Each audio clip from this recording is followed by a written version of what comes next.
물상타로의 타로강입니다. 자, 오늘 벌써 한 주의 마지막 요일 금요일입니다. 한 주 고생 많으셨고요.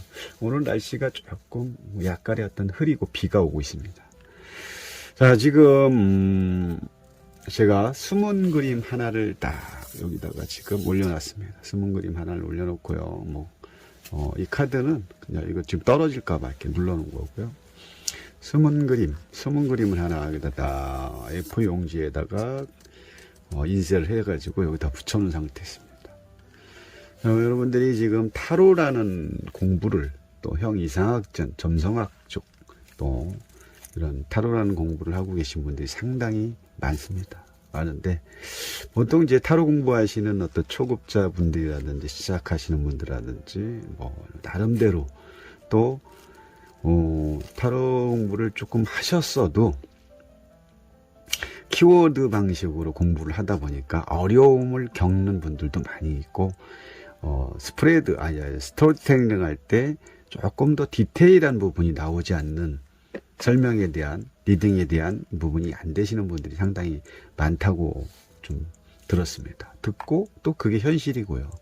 그러다 보니까 타로를 공부를 하시다가 좀 이제 이런 물상 쪽으로 전환하신 분들도 많이 계시더라고요.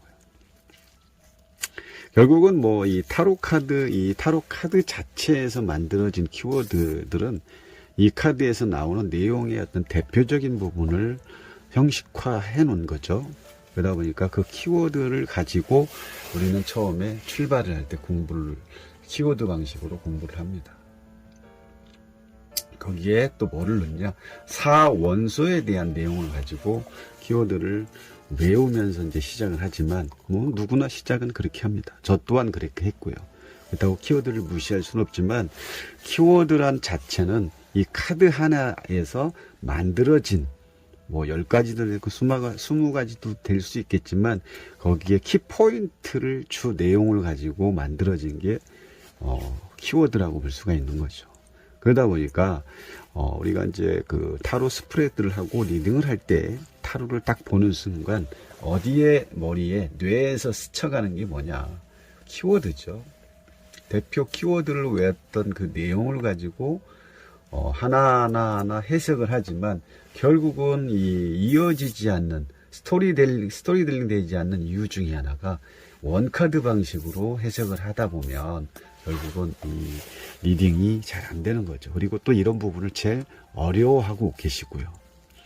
많은 그 타로 공부하시는 분들이 상당히 어려워하시는 분 중에 부분이 이런 부분입니다. 스토리텔링이 안 되고 카드 하나하나를 어떻게 접속을 통해서 만들어서 하나의 그 내용을 가지고 상대한테 설명을 할 거냐.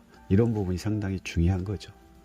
그래서 저도 마찬가지입니다. 오랫동안 이 물상타로에 대해서 연구를 현재 좀 하고 있는데 물상타로라는 것은 결론적으로 뭐냐면 이미지화된 이 카드의 주 그림 내용을 가지고 이거를 조금 인위적으로 어떤 자연 현상을 나타내는 게 물상타로죠. 있는 그대로의 모습.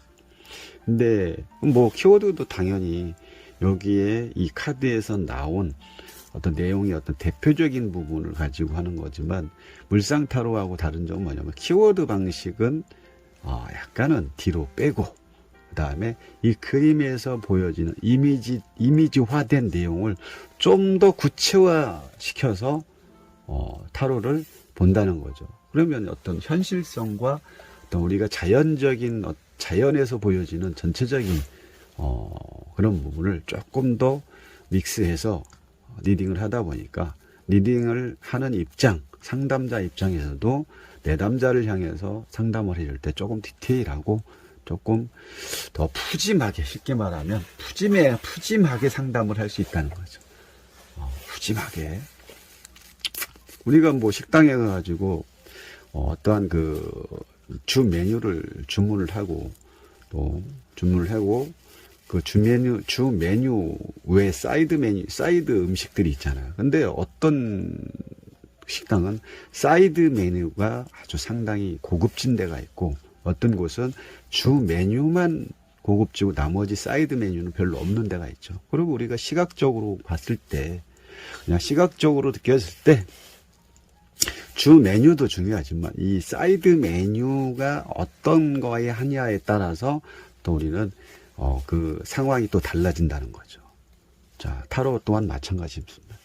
우리가 그런 개표 키워드를 가지고 너무 단일화시켜서 그 타로를 보다 보면 되게 단순하게만 볼 수밖에 없는 거고, 이 카드와 이 카드의 어떤 맥락적인 부분을 봤을 때도 어떤 이어지지 않는 어떤 이 시공간의 차이가 분명히 생긴다는 거죠. 이런 부분을 좀 더 없애고자 이 물상타로는 이런 부분을 연구하고 있는 거죠. 그래서 물상타로 연구소를 제가 지금 어쨌든 물상에 대한 공부를 연구하면서 지금 계속 정진하고 있습니다. 그래서 여러분들한테 조금 더 물상타로에 대한 부분을 조금 더 접근하는 방법이 뭐가 있을까 하다가, 타로는 숨은 그림이다 라는 내용을 가지고 오늘 이렇게 설명을 하려고 이렇게 나왔습니다. 타로는 숨은 그림이다. 참 처음 들어보는 얘기일 수도 있어요. 숨은 그림 찾기는 다 아시죠? 어렸을 때부터 많이 해봤기 때문에. 자, 그러면 타로는 숨은 그림이다. 이 카드라는 그 자체에서 보여지는 전체적인 내용, 여기서는 이 물이죠. 컵을 주 내용으로 한 거고, 여기서는 이 카드는 완드의 어떤 주요 내용이기 때문에, 완드라는 거는 움직이고 행동하고 내가 뭔가를 푸시하는 거고, 이 컵이라는 그 개념은 내가 마음으로 이루어지는 어떤 감정적인 부분을 표현하는 거죠. 그러다 보니까 이런 부분을 조금 더 어렵게 접근을 하는 경우가 많습니다. 어떻게 접근을 해야 되는지도 잘 모르는 분들도 계시고, 그러다 보니까 타로를 공부를 하시다가 중간에 나하고 안 맞네. 명리도 똑같죠. 하다 점점 어려워지다 보니까 그게 잘 안 되는 경우도 있고, 또 내년에 이민년이라는 어떤 세운이 바뀌면서 명리 쪽으로 갔을 때는 우리가 기존에 있는 사주 팔자의 어떤 원 메뉴판을 가지고 새로 오는 이민년 새운을 가지고 여기다 대입만 하면 되거든요. 대입만 시키면은 상당히 그 부분에 대해서 지지는 어쨌든 형충해파의 어떤 그 움직이는 형상을 가지고 그 해에 내가 어떻게 움직일 건지, 충할 건지, 합의될 건지, 이런 부분을 보는 거고, 천가이라는 건 그만큼 그 사람의 생각이라는 마음을 보여지는 이런 부분을 나타나는 게 또 명리와 타로의 어떤 차이점이라고 볼 수 있는데, 타로와 명리 그렇게 구분되지 않습니다. 우리가 그 타로라는 것은 22장으로 이루어졌죠. 22장의 10행성과 그리고 12별자리를 위해서 메이저 카드라는 어떤 대우주적인 부분이 나타나고, 그리고 또 그 나머지는 우리가 소우주로 볼 수가 있는데, 또 명리로 본다면 10천간이죠. 갑을병정에서 개까지, 그리고 자축인묘 인사 수해까지 했을 때 천간, 우리 쉽게 말하면 천간은 정신적인 거, 지지는 물질적인 거, 그럼 메이저는 마찬가지. 메이저 카드도 정신적인 게 되는 거고, 그러다 보니까 큰 틀을 얘기하는 거고, 지지는 우리가 일상생활에서 할 수 있는 작은 변화와 이런 부분을 또 나타나는 거죠. 그러다 보니까 이 메이저 카드는 큰 테두리, 우리의 어떤 전체적인 큰 틀을 얘기하기 때문에 메이저 카드가 나왔다는 것은 조금 이렇게 변화 변동이 없다는 거고, 메이저 카드가 나왔다는 것은 흐름이 조금씩은 변화가 될 수 있다는 거죠. 그런 것처럼 타로라는 그 자체 의미를 잘 이해하시면은 우리가 인생을 살아가면서 그 내용 78장 안에 기륭화복의 내용 전체적인 인생사가 담겨 있는 게 타로입니다. 그러다 보면 이 타로 안에 비춰진 이 내용을 가지고 우리의 인생을 읽어낼 수가 있어야 되는 거죠. 여기에 메이저 카드냐 마이너 카드냐, 또 사원소 중에 어떤 게 주로 나왔냐, 감정이냐 생각이냐 행동이냐, 또 그 외에 나머지 이렇게 사원소를 가지고 지수합풍적인 부분을 가지고 우리는 타로를 리딩하는 거라고 보시면 되죠.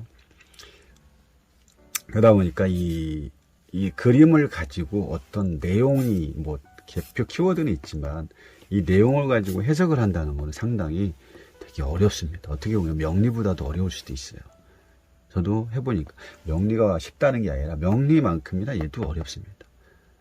명리는 한자 그대로 갖다가 대입만 시키면 되지만 이 타로라는 것은 없는 어떤 내용을, 그림을 가지고 해석을 하다 보면 내가 보이는 그 관점에 따라서 또 보이는 시점에 따라서 내용을 어떻게 읽어준지 되게 상당히 애매모호한 상황이 되게 많기 때문에 이런 게 어렵다는 거죠. 하여튼 오늘 저 나름대로 시간을 내서 또 이렇게 설명을 조금 더 타로 공부하시는 분들한테 쉽게 접근하는 방법에 대해서 물상학적으로 이렇게 자꾸 얘기를 하고 있습니다. 어쨌든 지금 이 타로 카드나 이 보여지는 숨은 그림 카드나 그림이나 다 똑같다는 거죠. 여기서도 한 남자가 지팡이를 들고 지구본을 들고 어딘가를 쳐다보고 있고, 그것도 성 안에서.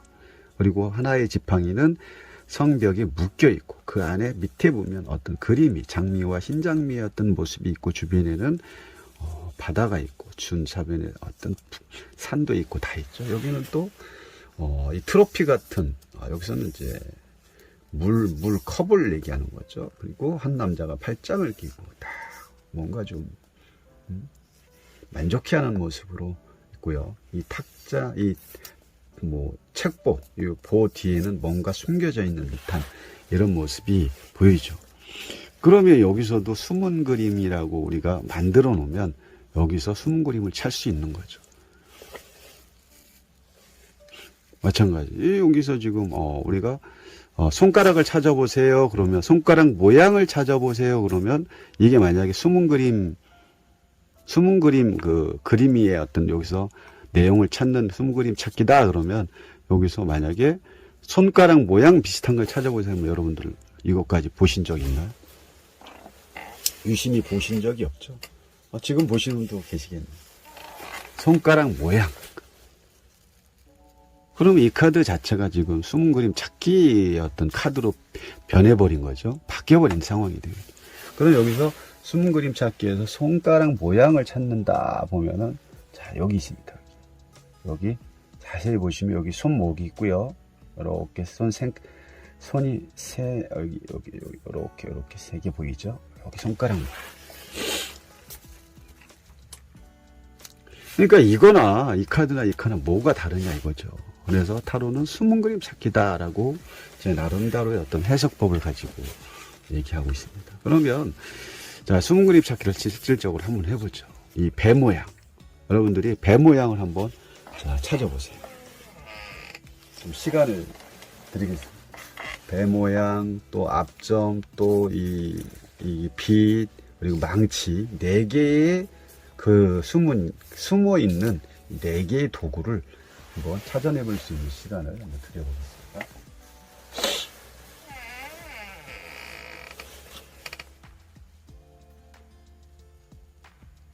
자, 시간이 걸리기 때문에 제가 바로 저도 한번 찾아보겠습니다. 자, 지금 여러분들도 이 짧은, 우리가 타로 스프레드를 하고 리딩을 할 때 3카드를 예를 들어서